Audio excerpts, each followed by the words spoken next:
আমাক মৰম নকৰি কাক মৰম কৰিব? কালি যদি কাম নকৰোঁ, কালি যদি 2 লাখ চাকৰি দিম বুলি নিদিওঁ, মহিলাসকলক 25,000 দিম বুলি নিদিওঁ, মোক গালিও পাৰিব। কিন্তু দিলে মৰম কৰিব নে নকৰিব? আজি মই আপোনালোকক প্ৰতিশ্ৰুতি দিছোঁ, আমাৰ চৰকাৰ উভতি আহিব। এইবাৰ 1 লাখ ল'ৰা ছোৱালীক নহয়, আমি 2 লাখ ল'ৰা ছোৱালীক এইবাৰ আমি চৰকাৰী চাকৰি দিম।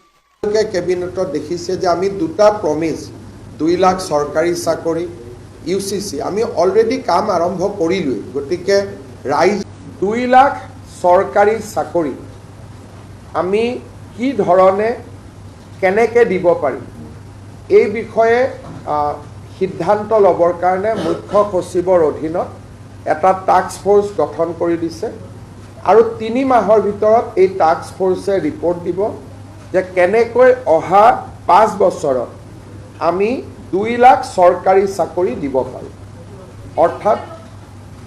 অৰ্থাৎ মুখ্য সচিব ডাঙৰীয়াই প্ৰতিটো বিভাগৰ লগত কথা পাতি চৰকাৰী বা চৰকাৰৰ দ্বাৰা নিয়ন্ত্ৰিত বিভিন্ন কৰ্পৰেশ্যন, আমাৰ বিশ্ববিদ্যালয়, 6 শিডিউলৰ কাউন্সিল, এই গোটেইবিলাকত মিলি অহা 5 বছৰত আমি কেনেকৈ 2 লাখ যুৱক যুৱতীক চৰকাৰী চাকৰি দিব পাৰোঁ তাৰ বিষয়ে প্ৰতিবেদন এখন দিবৰ কাৰণে মুখ্য সচিব ডাঙৰীয়াৰ অধীনত এটা টাস্ক ফ'ৰ্চ গঠন কৰি দিছে, যাতে আমি আমাৰ যিটো অসমৰ যুৱক যুৱতীসকলকে যি প্ৰতিশ্ৰুতি আছিল তাক যাতে আমি ৰাখিব পাৰোঁ বা তাক যাতে আমি পালন কৰিব পাৰোঁ। ইউনিফৰ্ম চিভিল কোড ইয়াক সদনত উপস্থাপন কৰিবলৈ সিদ্ধান্ত গ্ৰহণ কৰে। আজি কেবিনেটে ইউনিফৰ্ম চিভিল কোডৰ খচৰা তাক আজি কেবিনেটে অনুমোদন কৰে আৰু আমাৰ সদস্যসকলে শপত গ্ৰহণ কৰাৰ লগে লগে প্ৰথমখন বিধানসভাৰ অধিৱেশনৰ শেষ দিনা আমি ইউনিফৰ্ম চিভিল কোড সদনত উপস্থাপন কৰিম। আজি কেবিনেটে পাছ কৰা খচৰা অনুসৰি এই ইউনিফৰ্ম চিভিল কোডৰ পৰা জনজাতীয় লোকসকলক both hills and tribe plains জনজাতীয় লোকসকলক UCCৰ আওতাৰ পৰা বাহিৰত ৰখা হ'ব আৰু এই UCCখনে কোনো ধৰণৰ ধৰ্মীয় ৰীতি নীতি, কাষ্টমছ, ট্ৰেডিশ্যন এইকেইটাকো UCCৰ আওতাৰ পৰা সম্পূৰ্ণ বাহিৰত ৰখা হৈছে। আমাৰ মনত কিছুমানে প্ৰশ্ন কৰিব পাৰে যে এতিয়া UCC মতে পূজা হ'ব নেকি, UCC মতে নাম প্ৰসংগ হ'ব নেকি? এই ধৰণৰ প্ৰশ্নবিলাক যাতে উত্থাপন নহয় সেইকাৰণে UCCৰ পৰা ধৰ্মীয় পৰম্পৰা সম্পূৰ্ণৰূপে বাহিৰত ৰখা হৈছে। তাৰমানে ৱে অফ প্ৰেক্টিচিং ৰিলিজিয়ন, নামাজ কেনেকৈ পঢ়িব লাগে তাত কোনো চৰকাৰৰ মতামত নাই, UCCয়ে তাক ডিল নকৰে। পূজা কেনেকৈ কৰিব লাগে সি UCCৰ ভিতৰত নপৰে। চক্ৰম বিয়া কেনেকৈ পাতিব লাগে, শিখৰ বিয়া কেনেকৈ পাতিব লাগে, এই কথাবিলাক UCCত নাহে। UCCত মাত্ৰ 4টা বিষয় আহিব। বিয়াৰ বাবে ন্যূনতম বয়স নিৰ্ধাৰণ হ'ব, পলিগেমি নাথাকিব, সম্পত্তিৰ অধিকাৰৰ ওপৰত থাকিব যে ছোৱালীয়েও সম্পূৰ্ণ অধিকাৰ পাব পাৰিব, লিভ ইন ৰিলেশ্যনশ্বিপৰ ওপৰত থাকিব।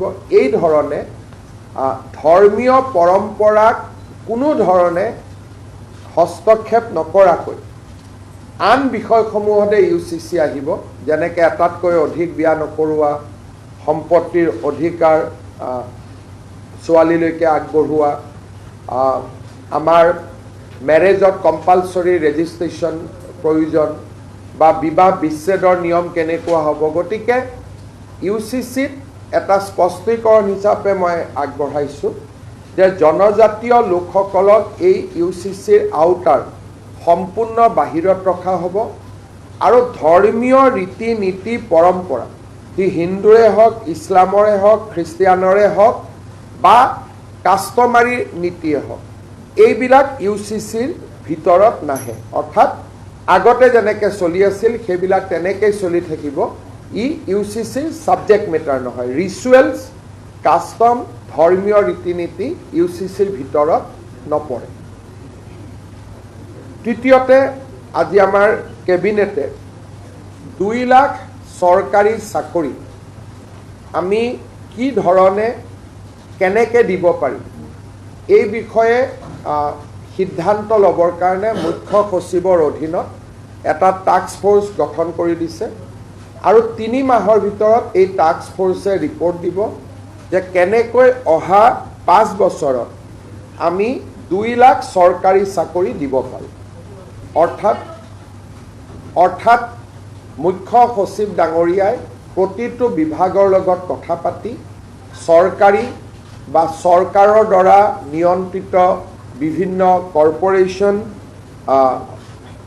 আমাৰ বিশ্ববিদ্যালয়, 6 শিডিউলৰ কাউন্সিল, এই গোটেইবিলাকত মিলি অহা 5 বছৰত আমি কেনেকৈ 2 লাখ যুৱক যুৱতীক চৰকাৰী চাকৰি দিব পাৰোঁ তাৰ বিষয়ে প্ৰতিবেদন এখন দিবৰ কাৰণে মুখ্য সচিব ডাঙৰীয়াৰ অধীনত এটা টাস্ক ফ'ৰ্চ গঠন কৰি দিছে, যাতে আমি আমাৰ যিটো অসমৰ যুৱক যুৱতীসকলকে যি প্ৰতিশ্ৰুতি আছিল তাক যাতে আমি ৰাখিব পাৰোঁ বা তাক যাতে আমি পালন কৰিব পাৰোঁ। আজি আমাৰ কেবিনেটে ডক্টৰ ভূপেন হাজৰিকাৰ জন্ম জয়ন্তী সমাৰোহৰ সামৰণি অনুষ্ঠান অহা 8 ছেপ্টেম্বৰ তাৰিখে নতুন দিল্লীৰ ভাৰত মণ্ডপমত অনুষ্ঠিত কৰিবলৈ সিদ্ধান্ত গ্ৰহণ কৰিছে। অৰ্থাৎ আমাৰ যি বৰ্ষজোৰা ভূপেন হাজৰিকাৰ জন্ম জয়ন্তী আমি উদযাপন কৰি আছোঁ তাৰ সামৰণি অনুষ্ঠান 8 ছেপ্টেম্বৰ তাৰিখে নতুন দিল্লীৰ ভাৰত মণ্ডপমত অনুষ্ঠিত কৰিবৰ বাবে সিদ্ধান্ত গ্ৰহণ কৰিছে। আজি কেবিনেটে 32 কোটি টকা ব্যয় সাপেক্ষে ডক্টৰ ভূপেন হাজৰিকাৰ এটা সংগ্ৰহালয় নিৰ্মাণৰ বাবে অনুমোদন আগবঢ়াইছে। অৰ্থাৎ এতিয়া আমাৰ শংকৰদেৱ কলাক্ষেত্ৰত 32 কোটি টকা ব্যয়েৰে ডক্টৰ ভূপেন হাজৰিকাৰ সংগ্ৰহালয় এটা আমি স্থাপন কৰিম, য'ত নেকি তেখেতৰ জীৱনৰ লগত জড়িত অমূল্য সম্পদৰাজিক আমি সংৰক্ষণ কৰিব পাৰোঁ।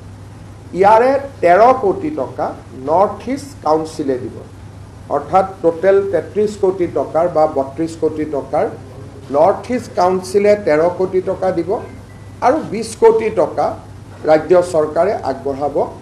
আজি সেই প্ৰকল্পটো আমাৰ প্ৰথম কেবিনেটতে অনুমোদন জনোৱা হৈছে। কলাক্ষেত্ৰত হ'ব। আজি ৰাজ্য চৰকাৰে অসমৰ মহা অধিবক্তা দেৱজিৎ শইকীয়াক আৰু 5 বছৰৰ কাৰণে অসম চৰকাৰৰ মহা অধিবক্তা হিচাপে নিয়োগ কৰিছে।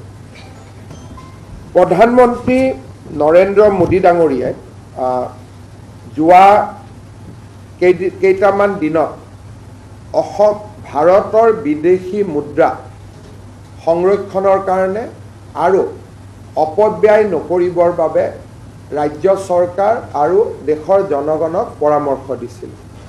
প্ৰধানমন্ত্ৰী ডাঙৰীয়াৰ পৰামৰ্শক সৰুগত কৰি আজি ৰাজ্য চৰকাৰে কেইবাটাও সিদ্ধান্ত গ্ৰহণ কৰিছে, যিকেইটা সিদ্ধান্ত মই আপোনালোকক ক'ব খুজিছোঁ।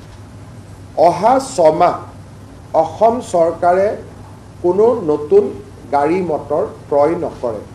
অৰ্থাৎ নতুন মন্ত্ৰীসকলকো অহা 6 মাহলৈকে নতুন গাড়ী দিয়া নহ'ব। আমাৰ বৰ্তমান যি পুৰণা গাড়ী আছে আমি সেই গাড়ীয়েদি আমাৰ কাম চলাব লাগিব। দ্বিতীয়তে, যিকেইটা আমি অনুমতি ইতিমধ্যে দিলোঁ, কিন্তু অহা কালিৰ পৰা প্ৰযোজ্য হোৱাকৈ 6 মাহ কোনো চৰকাৰী বিষয়া নিজৰ খৰচতো বিদেশ ভ্ৰমণ নকৰিব। বহুত সময়ত মানুহে কয়, এজন অফিচাৰে কয় যে মই হলিডেত যাব খুজিছোঁ থাইলেণ্ড, ছিংগাপুৰ, আৰু আমি এইটো লিবাৰেলি আমি অনুমতি দিওঁ।